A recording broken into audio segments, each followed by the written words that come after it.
మనల్ని కాచి కాపాడిన విధానాన్ని బట్టి రెండు చేతులు పైకెత్తి దేవునికి స్తోత్రయాగము చేద్దాం. హల్లెలూయా, హల్లెలూయా. ఈ యొక్క ఉదయకాల సమయంలో జరుగుతున్నటువంటి యొక్క ఆరాధన మరి అందరికీ కూడా చాలా ఆమోదయోగ్యంగా ఉన్నందువల్ల మనము ఈ యొక్క ఆరాధనలో కూడుకొని ఉన్నాము. చాలా భయంకరమైనటువంటి ఎండ వేడిమి మనకి తగులుతున్నప్పటికీ కూడా శ్రేష్టమైనటువంటి ఆరోగ్యాలని ప్రభువారు మనకి ఇచ్చి మరి తన యొక్క కృపను బట్టి నడిపించుకొంచు ఉన్నారు. ఆయన నామం మనకే మహిమ కలుగును గాక. చదివినటువంటి వాక్య ఆ భాగములో చాలా చక్కటి వాక్య వివరణ ఉన్నది. భక్తుడు చెప్తున్నటువంటి మాటలు ఎంత ఉత్తమముగా ఉన్నాయో చూడండి. దేవునికి స్తోత్రం, హల్లెలూయా. దేవుని యొక్క కనికరము పొందుకోవాలని, దేవుని యొక్క వాత్సల్యత పొందుకోవాలని భక్తుడు ఆశపడుతూ ఉన్నాడు. దేవా, నీ కనికరములు నా యొద్దకు రానిమ్ము, నీ మాట చొప్పున నీ రక్షణ రానిమ్ము. కనికరము లేక రక్షణ మనిషి యొద్దకు రాకపోతే, కుటుంబానికి చేరకపోతే, సంఘంలో ఆయన కనికరము లేకపోతే అడ్రస్ ఉండదు. చెదరిన ఇశ్రాయేలు ప్రజల మీద ఆయన కనికరము చూపించుట ద్వారా యేసుక్రీస్తు ప్రభువు వారు ఉపాధ్యాయుడు అయ్యాడు. ఆయన మహాదేవుడు అయ్యాడు. కాపరలేనటువంటి గొర్రెల వలె వాళ్ళు ఉన్నారని చెప్పి ప్రేమ చూపించి అనేక సంగతులు వారికి నేర్పించాడు. కాబట్టి ఆయన కనికరము పొందుకున్నటువంటి వారు ధన్యులయ్యారు. సుమారు 430 సంవత్సరాలు బానిసత్వము కలిగి ఎరుకో పట్టణంలో ఇశ్రాయేలు ప్రజలు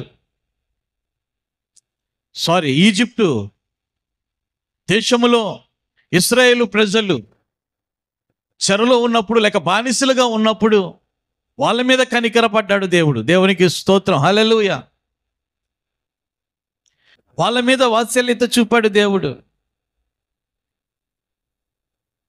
ఐగుప్తీయులు దేవుని యొక్క బిడ్డలు, హీబ్రూ జాతికి సంబంధించినటువంటి వారు అని చెప్పి జాలి, ప్రేమ, కరుణ, కనికరం ఏమి చూపించకుండా చాలా భయంకరంగా ఏడిపించటం జరిగింది. వాళ్ళ యొక్క మూలుగులు విన్నాడు దేవుడు. వాళ్ళ యొక్క బాధలను చూచాడు దేవుడు. దేవుడు కనికర సంపన్నుడు. విడిచిపెట్టే దేవుడు కాదు, వదిలేసే దేవుడు కాదు. ఆయన అంటాడు కదా, తల్లి మరిచినా తండ్రి విడిచినా నేను నిన్ను మరువను. వ్యక్తిగతంగా నేను నిన్ను మరువను. అది ఒక జాతి కావచ్చు, ఒక వంశం కావచ్చు, ఒక గోత్రం కావచ్చు, యావత్ ప్రపంచంలో ఉన్నటువంటి సమస్త ప్రజలు కావచ్చు. నీ అని చెప్పి సంబోధించాడు. దేవునికి స్తోత్రం, హల్లెలూయా. దానిలో నువ్వు నేను అందరం కూడా ఉన్నాం. వాగ్దానము చేసినటువంటి దేవుడు మాట తప్పనటువంటి వాడు.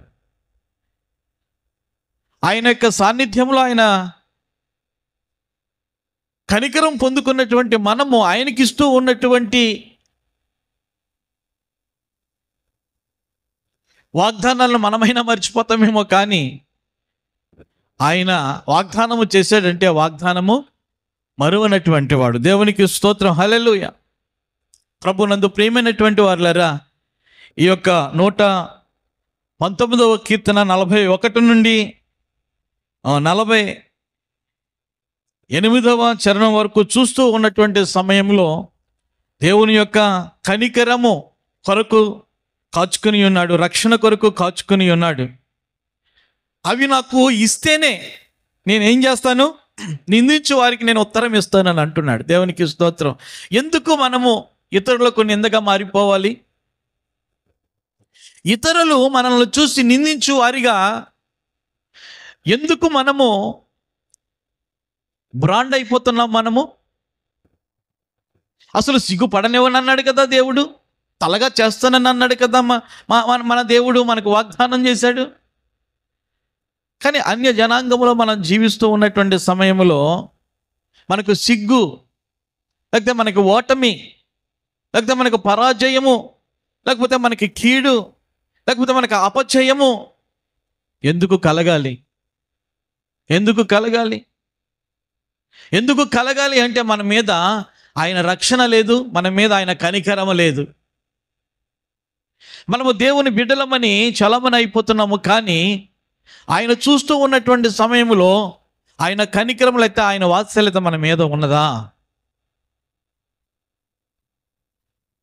ఆయన వాత్సల్యత, ఆయన కృప మన మీద ఉన్నట్లయితే మనల్ని సిగ్గుపరచుడు. ఆయన సిగ్గుపరచనివ్వడు. మనం ఏది అడిగినప్పటికీ కూడా అది చేయటానికి సంసిద్ధత కలిగినటువంటి పరమ తండ్రి. ఆయనే కాదు, ఆయన దూతలకు కూడా ఆజ్ఞాపిస్తాడు. ఇదిగో పలానా సంఘం వారు కన్నీళ్లతో ప్రార్థన చేస్తూ ఉన్నారు, నా యొక్క ఆజ్ఞల అడుగులలో నడుస్తున్నారు, వెళ్ళండి, సేవ్ చేయండి, వాళ్ళని రక్షించండి, వాళ్ళు అడుగుతున్నవన్నీ కూడా అక్కడ సమకూర్చి పెట్టండి, సప్లై చేయండి అని చెప్పి దూతలకు ఆజ్ఞాపిస్తాడట దేవుడు. అంత కరుణ, అంత వాత్సల్యత మనం కలిగి ఉన్నామా? లేకపోతే అన్య జనాంగంలో, లేకపోతే మన కుటుంబీకులలో, లేకపోతే మన రక్త సంబంధులలో, లేకపోతే మన యొక్క పరివారంలో మనము అపజయం పొందుకుంటున్నామా? 1 సమూయేలు రాసినటువంటి గ్రంథం 4వ అధ్యాయము 3వ వచనం చదవండి.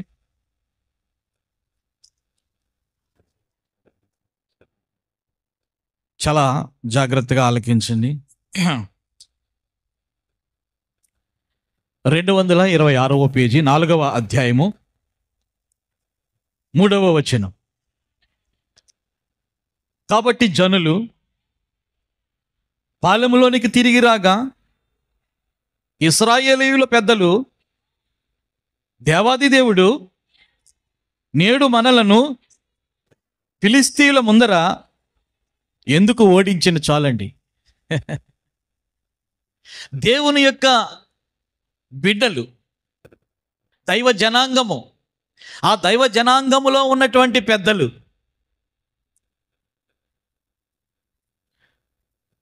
మాట్లాడుకుంటున్నారట. ఏమిటా ఆ మాటలు? పైగా ఎవరు వీళ్ళు? దేవుని బిడ్డలు, దేవుని యొక్క జనాంగం, మొట్టమొదటి సంఘము, ఐగుప్తు దేశము నుండి విడిపించబడి దేవుని యొక్క కరుణ వాత్సల్యతకు పాత్రులైనటువంటి జనాంగము. వారి పట్ల దేవుడు చేసినటువంటి ఆశ్చర్యకార్యాలు ఎన్నో. అటువంటి ప్రజలు కొంతకాలము గడిచిన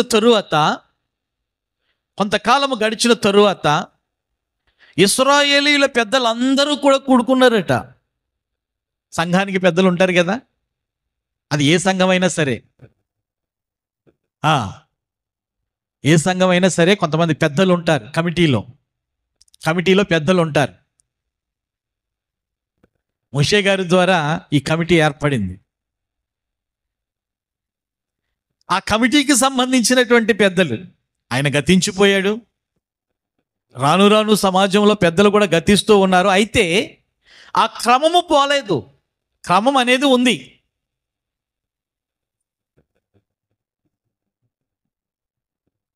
ఆ పెద్దలు ఏం చేస్తున్నారంటే, తల పట్టుకొని పలానా సెంటర్లో మీటింగ్ ఉంది, మీరందరూ కూడా రండి, కలిసి మాట్లాడుకోవాలి, ఎవరు మానొద్దు సుమా, ఇది మన జాతికి చాలా అద్భుతమైనటువంటి మీటింగు, పెద్దలుగా ఆజ్ఞాపిస్తూ ఉన్నాను, అందరూ కూడా రండి అని చెప్పి సమావేశము ఏర్పాటు చేసుకున్నారు. బాగానే ఉంది, అందరూ వచ్చారు, తర్జన భర్జన చేసుకుంటున్నారు. ఎవరి ముఖంలోన కల లేదు, ఎవరి ముఖంలోన సంతోషం లేదు, ఎవరి ముఖంలోన తేజస్సు లేదు. ఏదో పోగొట్టుకున్నటువంటి వారిగా, ఏదో కోల్పోయాము అన్నటువంటి విధానంలో వాళ్ళు ఉన్నారు. ఆ పెద్దలు మాట్లాడుతూ ఉన్నారు. ఏమని మాట్లాడుతున్నారు? ఇశ్రాయేలీయుల పెద్దలు మాట్లాడుతూ ఉన్నారు, యెహోవా అయి ఉన్నటువంటి మన దేవుడు నేడు మనలను ఫిలిష్తీయుల ఎదుట, లేకపోతే ఫిలిష్తీయుల ముందర ఎందుకు ఓడించెను? ఎవరి మీదకి వెళ్ళిపోయింది నింద? దేవుడి మీదకి వెళ్ళిపోయింది. ఎవరి మీదకి వెళ్ళిపోయిందండి? దేవుడి మీదకి వెళ్ళిపోయింది. ఫిలిష్తీయులు అనేటువంటి ఆ సైన్యముతో మన సైన్యము దెబ్బలాడుచూ ఉన్నప్పుడు, పోరాటం చేస్తూ ఉన్నప్పుడు, యుద్ధము చేస్తూ ఉన్నప్పుడు మన వాళ్ళు ఎందుకు చచ్చిపోవాలి? మన దేవుడు పెద్ద దేవుడు కదా.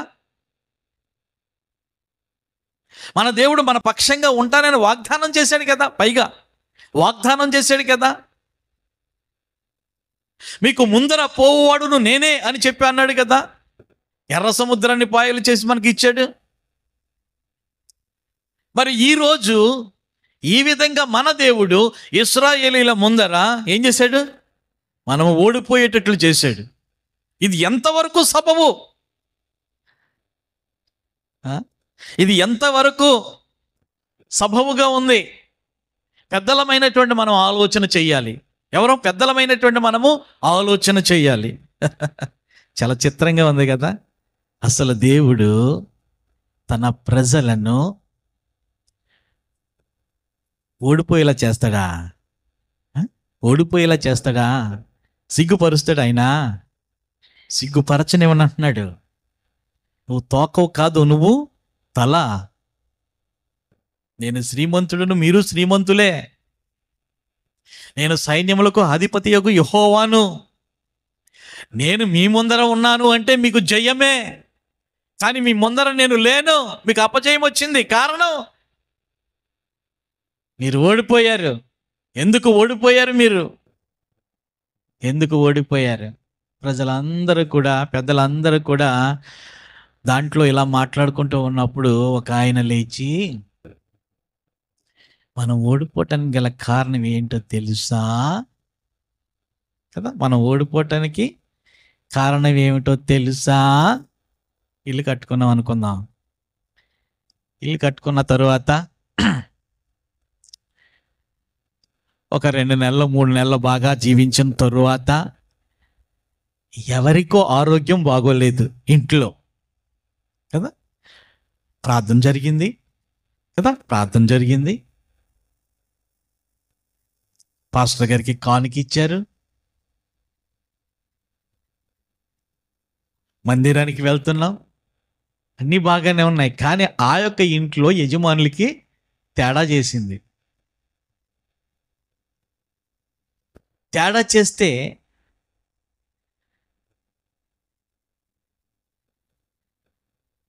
ఒక్కసారి మన పరిస్థితి ఎలాగుంటుందో ఒక్కసారి ఆలోచన చేయండి. చాలా ఘోరంగా తేడా చేసింది. వాళ్ళు వీళ్ళు అంటున్నటువంటి మాటలను బట్టి మనం ఏమవుతుందో తెలుసా? వాళ్ళు వీళ్ళు అంటున్నటువంటి మాటను బట్టి ఏదో తేడా ఉంది, ఏదో తేడా కొట్టింది కదా. ఏదో తేడా కొట్టింది. పెద్దపీట దేనికి వేస్తామో తెలుసా? వాళ్ళు వీళ్ళు చెప్పినటువంటి కొబ్బరికాయలు కదా. కట్టాలి కదా. అక్కడ కట్టలేదు మనం. నిజమండి, వాస్తవం. ఏం చేస్తానంటే వాటి మీదకి వెళ్ళిపోయేలా సాతాను గాడు చేస్తాడు. దేవుని బిడ్డలం కదా మనం, దేవుని బిడ్డలం కదా. అలా చేస్తూ ఉంటాడు. దానికి ఎక్కువ ప్రాధాన్యత ఇస్తాం మనం. కానీ మనలో ఉన్నటువంటి లోపం సరి చేసుకోం. బాగా అర్థం చేయండి, మనలో ఉన్నటువంటి లోపం సరి చేసుకోం. ఇక్కడ ఇశ్రాయేలు పెద్దలు అదే ఆలోచన చేశారు. ఆలోచన చేసి మనము ఓడిపోవడానికి గల కారణం ఏమిటంటే మన మధ్యన మందస్సము లేదు. ఏమి లేదు? ఆ, మన మధ్యన ఏమి లేదు? మందస్సము లేదు. మన మధ్యన మందస్సము లేదు. అది కరెక్టే అంటే కరెక్ట్ అనుకున్నారు, నిజమంటే నిజం అనుకున్నారు. ఎక్కడో ఉన్నటువంటి మందస్సాన్ని మనం తీసుకుని వద్దామని చెప్పి సిద్ధపడి ఏం చేసుకున్నారు? తెచ్చేసుకున్నారండి. అనుకున్నారో లేదో వాళ్ళు సిద్ధపడిపోయారు. అనుకున్నారో లేదో వాళ్ళు సిద్ధపడిపోయారు. సిద్ధపడిపోయి ఎక్కడో ఉన్నటువంటి ఎంచేత మందసంలో ఏముంది? మందసంలో ఏముంది? మహిమ ఉన్నదని, శక్తి ఉన్నదని వాళ్ళు అనుకుంటున్నారు. వాళ్ళు అనుకునేటట్లుగా దేవుడు చేశాడు. అది వాళ్ళు అనుకునేటట్లుగా దేవుడు చేశాడు. అది నిబంధన అంతే. దాంట్లో మహిమ ఉన్నదో ప్రత్యక్షత ఉన్నదో తర్వాత నేను మాట్లాడతాను. కానీ వాళ్ళకు వచ్చినటువంటి ఆలోచన ఏమిటంటే, ఏముండాలి ఇప్పుడు? మందస్సం ఉండాలి. ఆ మందస్సు వేరే చోటు ఉంది. వీళ్ళందరూ కూడా సిద్ధపడ్డారు. వీళ్ళ మధ్యలోనికి తెచ్చేసుకున్నారు. వీళ్ళ దండులోనికి తెచ్చేసుకున్నారు. దండులోనికి తెచ్చేసుకుని చూడండి, దేవుని యొక్క బిడ్డలు నిజంగా దేవుడు ఉన్నట్లుగా, దేవుని యొక్క మహిమ వాళ్ళతో ఉన్నట్లుగా ఆరాధన చేసి స్తుతులు చెల్లించి కీర్తనలు పాడి చప్పట్లు కొట్టి కేకలేస్తుంటే శత్రువులై ఉన్నటువంటి ఫిలిష్తీయుల యొక్క గుండెలు అదిరిపోయాయట. అదిరిపోయి పారిపోలేదండి వాళ్ళు. బాగా అర్థం చేసుకోండి, అదిరిపోయి పారిపోలేదు. వాళ్ళు అనుకుంటున్నారంట. ఏమని అనుకుంటున్నారు? వీళ్ళు మందసాన్ని తెచ్చుకున్నారు. శత్రువులు అనుకుంటున్నారు మందసం తెచ్చుకున్నారు. వీళ్ళు మందసం తెచ్చుకున్నట్లయితే దేవుడు అక్కడ ఉన్నట్టే లెక్క. ఇప్పుడు వాళ్ళతో మనం యుద్ధం చేస్తే మనమే చనిపోతాం.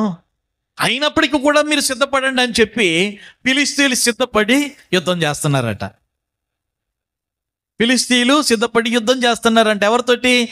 దేవుని యొక్క ప్రజలతో, ఇశ్రాయేలీలతో, ఇశ్రాయేలీల యొక్క సైన్యముతో చేస్తుంటే ముందు ఓడిపోయారు. ఎంతమంది? మందసం లేకుండా యుద్ధానికి వెళ్ళినప్పుడు చచ్చిపోయినటువంటి వాళ్ళు 4,000 మంది. మందసం పెట్టుకుని యుద్ధం చేస్తుంటే 30,000 మంది చచ్చిపోయారట. ఎంతమంది?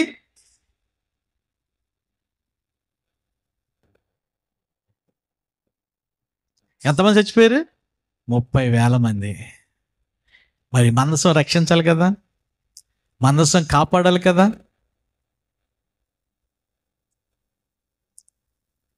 చెప్పండి, దేవుని యొక్క బిడ్డలకు మందసం అంటే దేవుడే కదా. వాళ్ళ మధ్యలో ఉన్నాడు కదా మందసం రూపంలో. మరి వాళ్ళు ఎందుకు నష్టపోయారు? దేవుని పిల్లలమైనటువంటి మనము చదువుకున్నటువంటి 119వ కీర్తనలో ఉన్నటువంటి వాక్య వివరణ చాలా జాగ్రత్తగా, దేవా నీ కనికరము నా మీద చూపు, నీ రక్షణ నా యొద్దకు రానిమ్ము. మన చేతిలో బైబిల్ ఉన్నంత మాత్రాన, ఇదే మందసం కదా, బైబిల్ ఉన్నంత మాత్రాన దెయ్యాలు రాకుండా ఉండవు. ఈ బైబిల్ ఉన్నంత మాత్రాన రోగాలు రాకుండా ఉండవు. ఈ బైబిల్ ఉన్నంత మాత్రాన, బాగా అర్థం చేసుకోండి, బైబిల్ ధ్యానిస్తున్నంత ఆ మాత్రాన అపజయాలు రాకుండా ఉండవు, అపనిందలు రాకుండా ఉండవు. కానీ ఎవరికి ఇవ్వాల్సినటువంటి క్రెడిట్ వాళ్ళకి ఇవ్వాలి. దేవునికి స్తోత్రం, హల్లెలూయా. కారణం ఏమిటంటే పెద్దలు కాదండి, పెద్దలు కాదు ముఖ్యం. సంఘానికి పెద్దలు కాదు ముఖ్యం. సంఘానికి లేకపోతే అక్కడ ఉన్నటువంటి ఇశ్రాయేలు యొక్క జనాంగానికి ఆ పెద్దలు కాదు ముఖ్యం. ఆ పెద్దలకు ఒక పెద్ద ఉంటాడు. బాగా అర్థం చేసుకోవాలి, ఆ పెద్దలకు ఒక పెద్ద ఉంటాడు. ఆ పెద్దను పక్కన పెట్టి ఏం చేస్తున్నారో తెలుసా? ఏం చేస్తున్నారో తెలుసా? వీళ్ళకు చేతనైనంత మట్టుకు ఏం చేస్తున్నారంటే దేవుని ఘనపరుస్తున్నాము అన్నట్లుగా ఆచారం అనేటువంటిది చేస్తున్నారు అంతే. వాళ్ళు అసలైనటువంటి గౌరవము ఎవరికి ఇవ్వాలి? అసలైనటువంటి గౌరవము ఎవరికి ఇవ్వాలి అంటే ఏలీ గారికి ఇవ్వాలి. ఆయన వృద్ధుడైపోయాడు. ఆయన ఏమైపోయాడు? వృద్ధుడు అయిపోయాడు, ముసలోడు అయిపోయాడు. పోనీ వదిలేయండి. మనకంటూ ఒక దైవజనుడు ఉన్నాడు, మనకంటూ ఒక ప్రార్థనాపరుడు ఉన్నాడు, ఆయన ద్వారా గొప్ప గొప్ప కార్యాలు జరిగాయి అని చెప్పి తలంచుకొని పెద్దలందరూ కూడా కలిసి ఎక్కడికి వెళ్ళాలి? ఎక్కడికి వెళ్ళాలండి? దైవజనుని దగ్గరికి వెళ్ళాలి. అయ్యా, మమ్మల్ని ఆత్మీయంగా బలపరుచున్నటువంటి వారు మీరయ్యా, మా యొక్క యోగక్షేమముల కొరకు ప్రార్థన చేస్తున్నటువంటి వారు మీరయ్యా, మా కొరకు కన్నీరు విడిచి ప్రార్థన చేస్తున్నటువంటి, మా కొరకు ఉపవాసం ఉండి ప్రార్థన చేస్తున్నటువంటి వారు మీరయ్యా, మీ యొక్క ఆశీస్సులను బట్టి మేము ఇలా బ్రతుకుతున్నామని చెప్పి పెద్దలు ఏం చేయాలి? వెళ్ళాలి, ఆయన యొక్క ఆశీస్సులు పొందుకోవాలి. పోనీలే, వాళ్ళందరూ కూడా డిక్లేర్ చేసేసారు, ఆయన ముసలోడు, ఆయన కూర్చుంటే లెగలేడు, లెగిస్తే కూర్చోలేడు, అంత స్థూలకాయం ఆయనకి, ఆయన్ని ఇబ్బంది పెట్టడం ఎందుకులే అని చెప్పి అనుకున్నారు. కానీ అతను పెంచుకున్న పెంపుడు కొడుకున్నాడు సమూయేలు. దేవునికి స్తోత్రం, హల్లెలూయా. అర్థమవుతుంది కదా? పెంపుడు కొడుకున్నాడు కదా, సమూయేలు ఉన్నాడు కదా. ఆ సమూయేలు యొక్క సంగతులను కూడా ఆ ఇశ్రాయేలు ప్రజలందరికీ కూడా తెలిసిపోయిందంట, ఆయనలో మహిమ ఉన్నట్టుగా. చూడండి, 3వ అధ్యాయము 21వ వచనం, 20 నుంచి చదవండి. కాబట్టి సమూయేలు యెహోవాకు ప్రవక్తగా స్థిరపడినని దాను బెర్షెబ వరకు ఇశ్రాయేలీలు అందరూ తెలుసుకున్నారు. దేవునికి స్తోత్రం, హల్లెలూయా. ఇశ్రాయేలీలు అందరూ తెలుసుకున్నారు. అందరూ అంటే పెద్దలు కూడా తెలుసుకున్నట్టే కదా. ఇశ్రాయేలీల యొక్క సర్వ సమూహానికి బాలుడై ఉన్నటువంటి సమూయేలు ఒక ప్రవక్త అనేటువంటిది వాళ్ళు తెలుసుకున్నారు. మరి ప్రవక్తను ఇక్కడ కలుపుతున్నారా చెప్పండి? యుద్ధానికి వెళ్తున్నారు కదా, యుద్ధానికి వెళ్తూ ఉన్నప్పుడు ప్రవక్తకు ఇవ్వాల్సినటువంటి ఘనత ఇచ్చారా వాళ్ళు? ప్రవక్తకు ఇవ్వాల్సినటువంటి మర్యాద ఇచ్చారా వాళ్ళు? ఏలీగారు తరువాత ఒక ప్రవక్త మనకు వచ్చాడు, దేవుడిచ్చాడు. ఆ ప్రవక్త నోట మనం యుద్ధానికి వెళ్తే విజయం వస్తుందా రాదా అది కూడా దేవుడు ఏం చేస్తాడు? చెబుతాడు కదా. ఆయన చిన్నవాడై ఉన్నప్పటికీ కూడా ఆయనను మనము పరిచయం చేసుకుందాం, ఆయనకు వందనాలు చెబుదాం, ఆయనకు కానుక ఇద్దాం, ఆయన ఆశీర్వాదాలు పొందుకునే అప్పుడు మనము వెళ్దామా మానదామా అని చెప్పి. కానీ ఆ ఆలోచన లేదు. కానీ ఆ ప్రవక్త అనేటువంటిది తెలుసుకుని ప్రక్కన పెట్టారు, ఆయన అవసరం లేదన్నట్లుగా ప్రక్కన పెట్టారు. వాడు కుర్రోడు కదా, ఆడికేం తెలుసు? నిన్నగాక మొన్న వచ్చాడు మన గురువు గారి దగ్గర, ఆయన శిష్యరకం, ఆయన ఆశీర్వదించాడు, ఈయన ప్రవక్త అయ్యాడు. ఈ చిన్నతనంతో ఎవరిని అవమానపరిచినట్లు? యేసయ్య అంటాడు కదా కుడివైపున ఉన్నటువంటి వారితో, నేను త్రాగటానికి దాహమయ్యాను, నేను దాహమైతే దప్పికైతే నేను మీ ఇంటికి వచ్చాను, త్రాగటానికి నీళ్ళు ఇచ్చారు. వస్త్రహీనుడిగా ఉన్నాను, మీరు నాకు బట్టలు ఇచ్చారు. రోగిగా ఉన్నాను, నేను రోగిగా ఉన్నాను, నన్ను పరామర్శించారు. అప్పుడు వాళ్ళు అంటారు, ప్రభువా నువ్వు ఎప్పుడు వస్త్రహీనుడిగా వచ్చేవయ్యా, ఎప్పుడు రోగిగా వచ్చేవయ్యా, ఎప్పుడు మేము నీళ్ళు ఇచ్చామయ్యా? నా పేరట ఒకనికి మీరు చేశారు కాబట్టి నాకు చేసినట్లే నా పేరట. ఆయన పేరట ఎవరున్నారు ఇప్పుడు అక్కడ?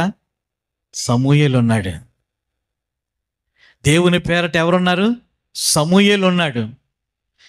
సమూయేలు ఒక ప్రవక్త అని చెప్పి సమాజము నమ్మింది.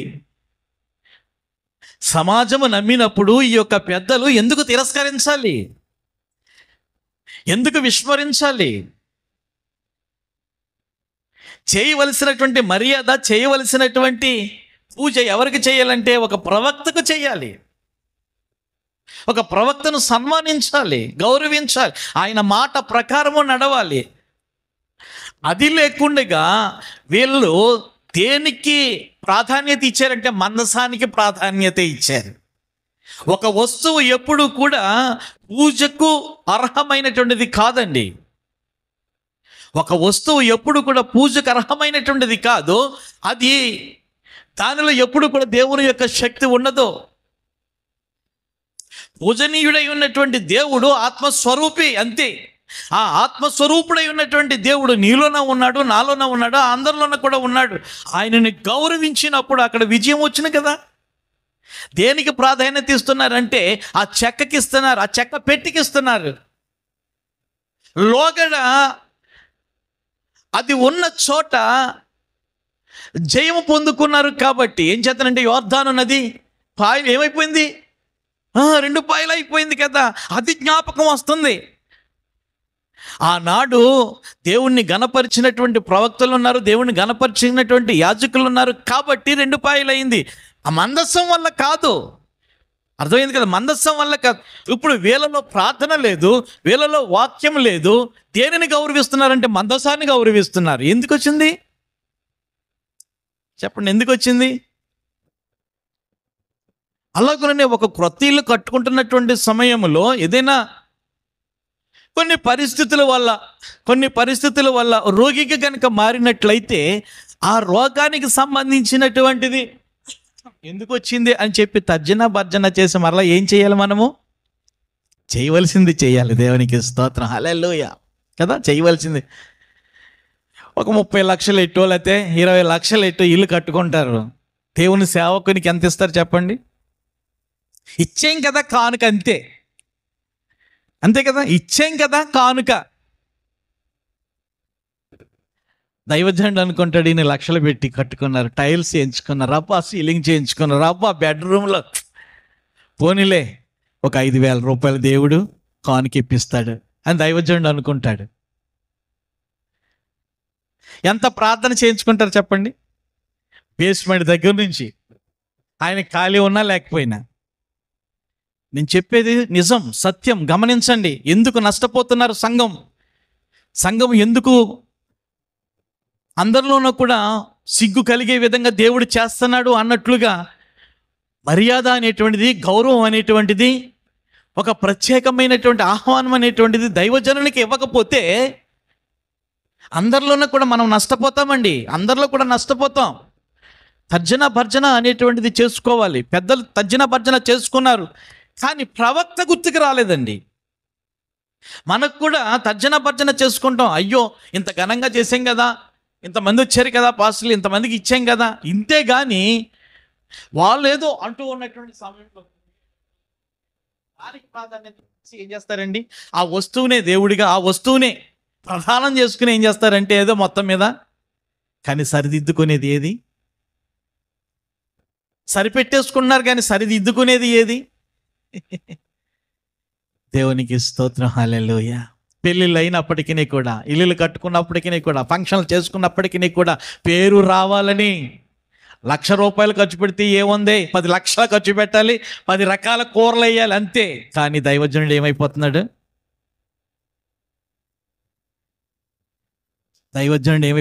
నా పేరట ఈయన చన్నీళ్ళు ఇస్తే ఏమన్నాడు? నాకు ఇచ్చినట్లే అని దేవుడు అన్నాడు కదా. ఆ పేరట ఎవడున్నాడు? ఇక్కడ సమూయేలు ఉన్నాడు. దేవునికి స్తోత్రం, హల్లెలూయా. ప్రవక్త అని ప్రకటించుకున్నారు. శత్రువులు కాచుకుని ఉన్నారు. శత్రువులు అంటే ఫిలిష్తీయులు కాచుకుని ఉన్నారు. ఈ యొక్క సర్వ సమాజాన్ని నాశనం చేయాలి, చంపేయాలని చెప్పి ఆయన కన్సల్ట్ చేయకుండానే, ఆయన ఆశీర్వాదము తీసుకొనకుండానే, ఆయన వెళ్ళమనకుండానే వెళ్ళి 4,000 మందిని చంపేసుకున్నారు. ఆఫ్టర్ 4,000 మంది చచ్చిపోయారు. అయ్యో అని చెప్పి మరలా మనస్సు మీదకి వెళ్ళింది, కానీ మనసు పెట్టి ప్రవక్త మీదకి వెళ్ళలా.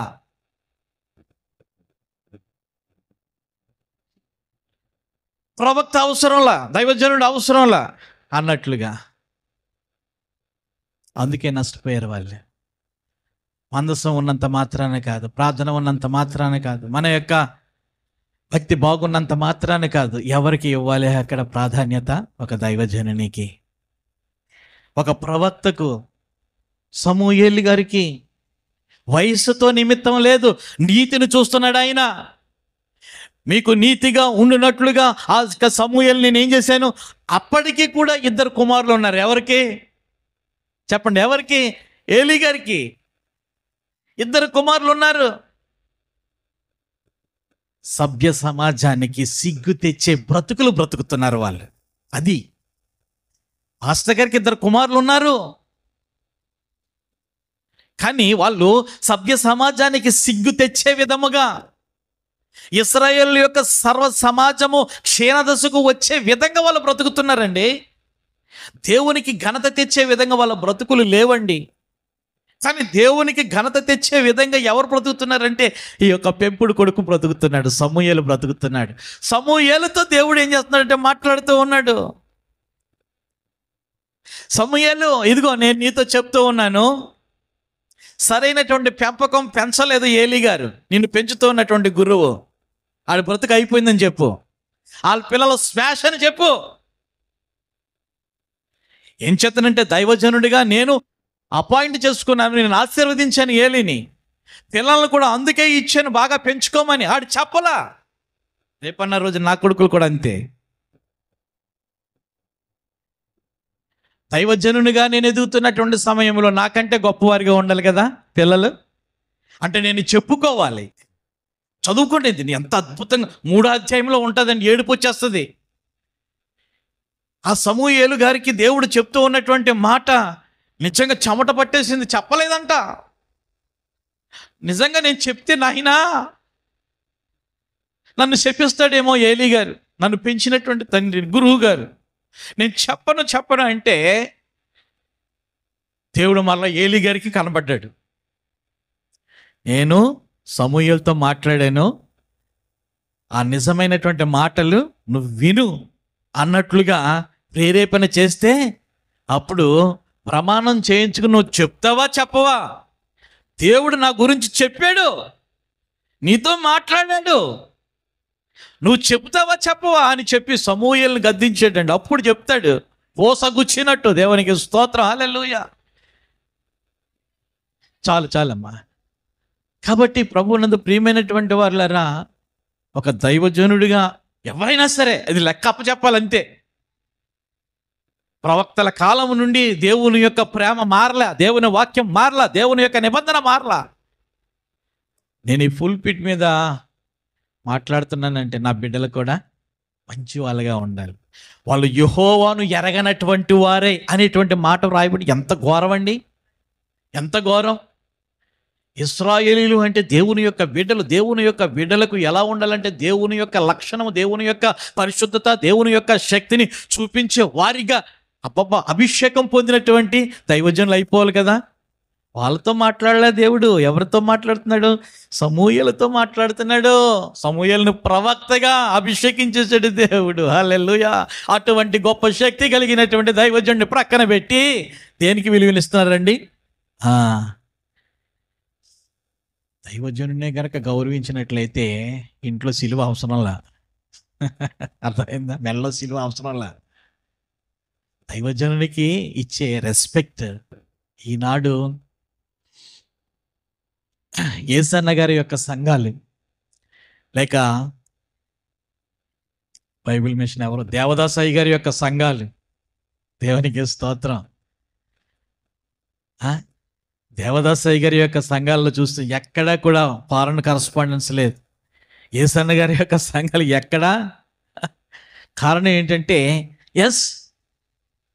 ఎవరైనా సరే మా అయ్యగారి తర్వాతే. అర్థమైంది కదా? ఎవరైనా సరే మా అయ్యగారి తర్వాత మా అయ్యగారే చెప్పాలి, అంతే. మా అయ్యగారే మాట్లాడాలి. బ్రతికున్నప్పుడు అలాగే గౌరవించారు, చనిపోయిన తర్వాత కూడా అలాగే అనుసరిస్తూ ఉన్నారు. దేవునికి స్తోత్రం, హల్లెలూయా. జాతి చూడలేదు, మతం చూడలేదు, వాళ్ళు కులం చూడలేదు, స్టేట్ చూడలేదు, వీళ్ళకి ఉందా లేదా చూడలేదు. దైవజనుడు అంతే, అభిషేకించబడ్డాడు, దేవుని ఆత్మతో నింపబడ్డవాడు. ఆయన మాట వినాలి. ఒక ఇల్లు కట్టుకోవాలంటే ఆయనే చెప్పాలంతే, ఒక పెళ్లి చేయాలంటే ఆయనే చెప్పాలంతే, ఒక కార్యము తలపెట్టాలంటే ఆయనే చెప్పాలి. ఆయన నిర్ణయం తీసుకునే మనము ఎదరికి వెళ్ళాలి అడుగు. అప్పుడే సక్సెస్ అండి, అప్పుడే విజయం.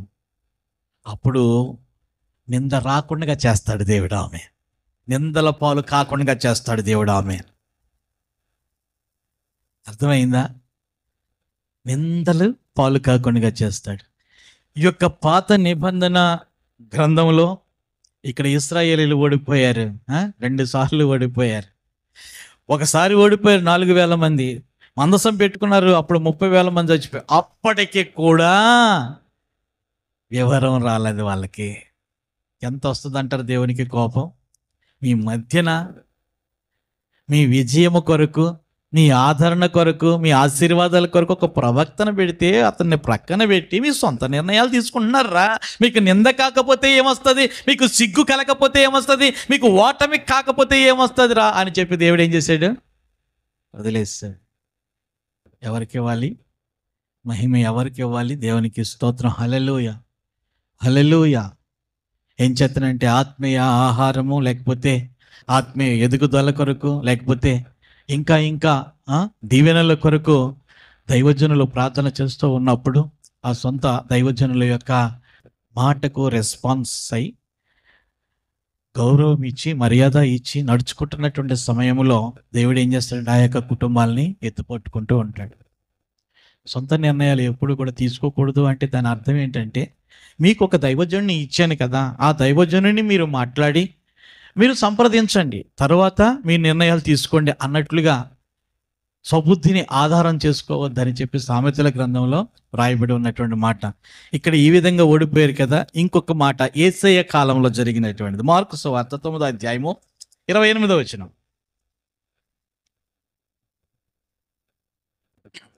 మార్కు సువార్త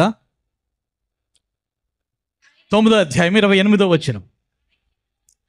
ఆయన అంటే యేసుక్రీస్తు ప్రభుల వారు ఇంటిలోనికి వెళ్ళిన తరువాత ఆయన శిష్యులు, మేము ఎందుకని ఆ దెయ్యమును వెళ్ళగొట్టలేకపోతేమని ఏకాంతమున ఆయనను అడిగిరి. ఇది కూడా సిగ్గుమాలన వచ్చినాయి. హల్లెలూయా. ఎవరు వీళ్ళ శిష్యులు? ఎవరు శిష్యులు? యేసయ్య శిష్యులు. యేసయ్య శిష్యులు. అక్కడ పెద్దలు ఎందుకు ఓడిపోయాం మనం? ఇంత పెద్ద దేవుడిని ఎట్టుకుని ఇన్ని ఘన విజయాలు మనకి సాధించి పెట్టాడు కదా. మన దేవుడు అంటేనే కొండంత దేవుడు, మనకు అండగా ఉండే దేవుడు అని అనుకుంటున్నారు, కానీ ఇవ్వాల్సినటువంటి ప్రియారిటీ దైవజనునికి ఇవ్వలేదు కాబట్టి వాళ్ళు ఓడిపోయారు. తర్వాత కళ్ళు తెరిపించాడండి దేవుడు. ఇక్కడ క్రొత్త నిబంధనలో ఇదొక ప్రశ్న, ఇదొక ప్రశ్న. ఒక కేసు వచ్చింది. ఎవరి దగ్గరికి వచ్చింది? యేసయ్య దగ్గరికి వచ్చింది. కానీ యేసయ్య దొరకలా. యేసయ్య అప్పుడు ఎక్కడున్నాడు? కొండ మీద ఉన్నాడు ఆయన. ఆయనతో పాటు 3 శిష్యులు, యాకోబు, పేతురు, యోహాను. యాకోబు, యోహాను కదా, 3. దేవునికి స్తోత్రం. హల్లెలూయా. ప్రార్థనలో ఉన్నారు వాళ్ళు. కేసు వచ్చింది. ఎక్కడున్నాడు ప్రభు అని చెప్పేసి వాళ్ళు అడిగారు. పైన ప్రార్థన చేసుకుంటున్నాడు, ఎవరిని రావద్దని చెప్పేసి అన్నాడు. ఆ ప్రార్థన ఏదో మేము చేస్తాం, ఇలా పెట్టండి అని చెప్పేసి ప్రార్థన చేస్తున్నారంట. ప్రార్థన చేస్తుంటే ఆ పట్టినటువంటి దెయ్యం పోటల అచ్చం యేసు ప్రభులాగే ప్రార్థన చేస్తున్నారు. యేసు ప్రభు వారు ఎలాగైతే ప్రార్థన చేసి గద్దించేవాడో ఆ విధంగానే చేస్తున్నారు. కానీ ప్రభు యొక్క శిష్యులు ఆ దెయ్యాన్ని వెళ్ళగొట్టలేకపోయారు. ఆ వ్యక్తిని తెచ్చినటువంటి తండ్రికి ఎలా ఉంటుంది అంటారు? ఇదేంటి, గురువుగారి దగ్గర శిష్యులుగా ఉన్నారు, గురువుగారు ఆ యొక్క పవర్ ఇంకా వీళ్ళకి ఇవ్వలేదేమో, వీళ్ళలో కూడా శక్తి ఉంటుందని చెప్పేసి నేను అనుకున్నాను. బోడి వీళ్ళలో ఏమీ లేదు, ఉత్తుత్తిగా చేస్తున్నారు వీళ్ళ ప్రార్థన, వీళ్ళ డమ్మీ, వీళ్ళలో శక్తి లేదు వీళ్ళు అనుకుంటున్నారు. ఇంకా ప్రభువారు ఆ శిష్యుల కంటే, పైకి వెళ్ళినటువంటి శిష్యుల కంటే మనల్ని చూసి మర్యాద ఇస్తాడు, వాళ్ళని ప్రక్కన పెట్టేస్తాడు, ఇంకా మనల్నే తోడుకుని వెళ్తాడు, మనం ఈ కార్యం చేస్తానని చెప్పి గట్టిగా ప్రార్థన చేస్తారటండి. గట్టిగా. కానీ ఆ దెయ్యం పోలేదు. పాపం యేసు ప్రభు వారు వచ్చేంత వరకు అలాగే ఉన్నారటండి వాళ్ళు. చేతులు ఎత్తేసారు వీళ్ళు. ఇంక మా గురువుగారు చూసుకుంటారులే, పైన ఉన్నారు, ప్రార్థన చేసుకుని ఆమెను అనుకుని వచ్చేస్తారు, ఒక అరగంట కూర్చోండి అని చెప్పేసి అనేసరికి వాళ్ళు అలా కూర్చున్నారు. ప్రభువారు తన యొక్క శిష్యులు కిందకి దిగి అడుగుతున్నారంట, మీరు ఎవరు బాబు, ఏంటి, ఎక్కడి నుండి వచ్చారంటే, అయ్యా మీ శిష్యులు ప్రార్థన చేసి పోగొడుతున్నాను అన్నారు, చాలాసేపు చేశారు సారు కానీ పోలేదు, మీరు చేయండి బాబు ప్రార్థన. ప్రార్థన చేశాడు, దెయ్యం పోయింది, లేచి కూర్చున్నాడు, చక్కగా మాట్లాడుతున్నాడు, చక్కగా వినబడుతుంది. మోగ చెవుడు దెయ్యం, మోగ చెవుడు దెయ్యం, ఆ రెండు దెయ్యాలు పోయాయి, చక్కగా మాట్లాడుతున్నాడు. ముందుగా ప్రార్థన చేసినటువంటి శిష్యులకు చాలా చాలా చాలా చాలా అవమానం, భరించలేకపోతున్నారు. పాపం ఎక్కడి నుండో వచ్చారు వీళ్ళు, చాలా ప్రయాసపడి తీసుకుని వచ్చారు ఈ యొక్క బిడ్డని. మనం ఎందుకు పోగొట్టలేదు, మన వల్ల ఎందుకు కాలేదు, మన ప్రార్థన ఎందుకు దేవుడు వినలేదు, అచ్చం వేసేలాగే చేసాం కదా అని అనుకుంటున్నారు. కానీ వాళ్ళలో ఏమి లేదు. యేసుక్రీస్తు ప్రభు వారికి శిష్యులు అయింది మొదలు ఉపవాసం చేయటమే మర్చిపోయారు వాళ్ళు. ఏం చేయటం? ఉపవాసము చేయటమే మర్చిపోయారు. ఆ కేసు వెళ్ళిపోయింది, పంపించేశాడు ప్రభు. పంపించేసిన తరువాత రెస్ట్ కోసం ఇంటిలోనికి వెళ్తున్నాడంట యేసయ్య. ఆయన ఇంటిలోనికి వెళ్ళిన తరువాత శిష్యులందరూ కూడా వెళ్తున్నారంట. మేమెందుకు ఆ దెయ్యమును వెళ్ళగొట్టలేకపోయామో, మేము చాలా అవమానం, మాకు చాలా నింద, మాకు చాలా సిగ్గు ప్రభువా, నీ శిష్యులని చెప్పుకోవటానికే మాకు అసలు ఏమాత్రమో కూడా సిగ్గైపోతుందయ్యా, మేము ఎందుకు పోగొట్టలేము, చెప్పాలి మీరు అని చెప్పేసి ఏకాంతముగా ఉన్న సమయంలో అందరిలో అడిగితే ఏమైపోతాం? షేమ్ అయిపోతాం కదా. అదనమాట, అందరిలో అడిగితే షేమ్ అయిపోతాం కదా. అందుకని చెప్పి ప్రక్కగా తీసుకుని వచ్చి ఏం చేస్తున్నారో తెలుసా, అడుగుతున్నారంట, ఆ కేసు మేము డీల్ చేసినప్పుడు ఎందుకు మా ద్వారా ఆ అద్భుత కార్యం జరగలేదయ్యా అంటే, నీవు ఏదో దాస్తున్నావన్నమాట, అన్ని అధికారాలు మాకు ఇవ్వలేదన్నమాట, కొన్ని దాచుకుంటున్నావు అన్నమాట. ఏదో అన్నావు, రక్షణ పొందినటువంటి వారు ప్రార్థన చేస్తే దెయ్యాలు పోతాయన్నావు కదా, దెయ్యాలు పోతాయని అన్నావు. ఇంకా చేతుల నుంచి ప్రార్థన చేస్తే రోగులు స్వస్థత పొందుకుంటారు అని అన్నావు. మరి విశ్వాసంతో చేశాం కదా అని చెప్పి విశ్వాసంతో చేశారు, గంటల తరబడి చేశారు, కానీ ఉపవాసం ఉండి చేశారా అన్నాడంట యేసయ్య. చూసారా ఎక్కడ? ఉపవాసం ఉండి చేశారా. 29వ వచనం, అందుకు ఆయన, ప్రార్థన వలననే కానీ మరి దేని వలనైనను ఈ విధమైనది వదిలిపోవుట అసాధ్యము. అసాధ్యము అసాధ్యము దేనితో పోతుంది ఇప్పుడు? ఉపవాసముతో. ప్రార్థన అంటే కింద ఉంది, ప్రార్థన అంటే 2వ వచనం చూడండి, ఉపవాసము ఉపవాసము ఉపవాసము, పుట్టినట్లు ఉండొచ్చు, ఉపవాసము, దేవునికి స్తోత్రం, ఉపవాసము ఉపవాసము, అది సీక్రెట్. ప్రభు వారు అన్ని అద్భుత కార్యాలు చేయడానికి గల కారణం ఏమిటో తెలుసా?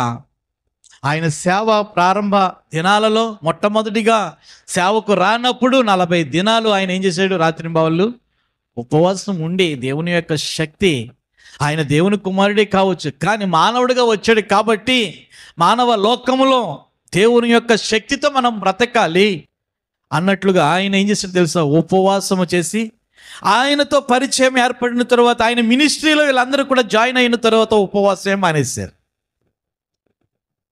ఉపవాసం యొక్క ఆ మహిమ వాళ్ళకి తెలియదు, ఉపవాసం యొక్క శక్తి వాళ్ళకి తెలియదు, ఉపవాసం యొక్క సీక్రెట్ తెలియదు.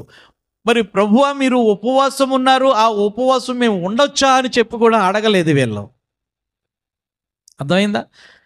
అప్పుడు ప్రభు చెప్తున్నాడు, ఉపవాసము ఉండి ప్రార్థన చేస్తే ఏదైనా పోతుంది అన్నట్లుగా. దేవునికి స్తోత్రం. చూడండి, ఇప్పుడు మన యొక్క ఇంటిలో ఎన్ని బాధలున్నా, లేక అన్య జనాంగంలో మనము ఓడిపోయే స్థితిలో ఉన్నప్పటికీ కూడా విజయం ఇచ్చేది ఏంటో తెలుసా? ఉపవాసము. దేవునికి స్తోత్రం. హల్లెలూయా. ఏంటన్నది? ఉపవాసము. ఉపవాసము ద్వారా కాని పెళ్ళిళ్ళు ఏమవుతాయి? అవుతాయి. దేవునికి ఇష్టం. ఉపవాసము ద్వారా కనని గర్భాలు కంటాయి. ఉపవాసము ద్వారా రాని జాబులు వస్తాయి. ఉపవాసము ద్వారా ఆగిపోయినటువంటి గృహాలు పూర్తవుతాయి. ఉపవాసము ద్వారా. దేవునికి స్తోత్రం. హల్లెలూయా. ఇవన్నీ కూడా రహస్యాలు అన్నమాట. ఆ రహస్యం ఎప్పుడైతే బట్టబయలు చేసాడో, ఆయన వెళ్ళిపోయిన తరువాత నిజంగా ఈ యొక్క యావత్ ప్రపంచానికి దేవుని యొక్క మహిమను అందించినటువంటి వారు దేవుని యొక్క శిష్యులే కదా, ప్రభు యొక్క శిష్యులే కదా. ఒక పూట తిని ఒక పూట తినక, లేకపోతే 2 పూట్ల తినక, దేవుని యొక్క శక్తి కొరకు ఆత్మ కొరకు కనిపెట్టి ప్రార్థన చేసి మహిమ పొంది సేవను ప్రారంభించారు. యేసు ప్రభు కంటే కొన్ని వేల ఆత్మలను వాళ్ళు పట్టి రక్షించి ఎక్కడ పెడితే అక్కడ సంఘాలను నిర్మించడం జరిగింది. దేవునికి స్తోత్రం. హల్లెలూయా. కాబట్టి నేను నిన్ను నమ్ముకున్నాను కదా నాయన, నాకు ఎందుకు అపజయం వచ్చింది? నీవు నా దేవుడు అన్నావు కదా, వాగ్దానం ఇచ్చావు కదా, తల్లి మరిచినా తండ్రి విడిచినా నేను నిన్ను మరువనని. మరి నాకు ఈ యొక్క సందిగ్ధ పరిస్థితిలో నేను ప్రార్థన చేస్తున్నప్పుడు నా ప్రార్థన ఎందుకు ఆలకించలేదు? నా ప్రార్థన ఎందుకు ఆలకించలేదు? నలుగురిలో నేను తల ఎత్తుకోలేకపోతున్నాను నాయన. నువ్వు గొప్పవాడు అని నేను చెప్పాను, నువ్వు మంచోడు అని చెప్పాను, నా దేవుడు మహాశక్తి కలిగినటువంటి వాడిని చెప్పాను, కానీ ఈ నలుగురిలో తల ఎత్తుకోలేకపోతూ ఉన్నాను నేను. ఏమిటి నాకు అన్నీ ఇయ్యే జరుగుతున్నాయి, ఈ తల వంపులే జరుగుతున్నాయి అనుకుంటున్నారా? మీరు అనుకుంటున్నారా? దేవునికి స్తోత్రం. హల్లెలూయా. దేవుని యొక్క సేవకుని యొక్క మాటకు రెస్పెక్ట్ ఇవ్వాలి. ఏం చేతనంటే, ఒక వ్యక్తిని తలగా చేసేది ఏంటో తెలుసా?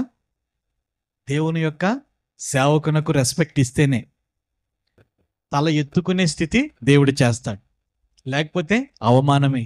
అలాగుననే దేవుని యొక్క సన్నిధికి వస్తూ ఉన్నటువంటి ప్రతి ఒక్కరు, దేవుని బిడ్డలమైనటువంటి మనం, చిన్న బిడ్డల దగ్గర నుంచి పెద్దవారు వరకు కూడా దేవుని యొక్క వాక్యము చేత ఎదుగుతున్నటువంటి మనం దేవుని యొక్క శక్తి పొందుకోవాలంటే ఉపవాసం అనేటువంటిది ఈ రెండింటి ద్వారా దేవుడు మనకి విజయాన్ని ఇవ్వబోతూ ఉన్నాడు, శక్తిని ఇవ్వబోతూ ఉన్నాడు, మహిమను ఇవ్వబోతూ ఉన్నాడు, ఆయన కృపను చూపుతూ ఉన్నాడు. దేవునికి స్తోత్రం. హల్లెలూయా.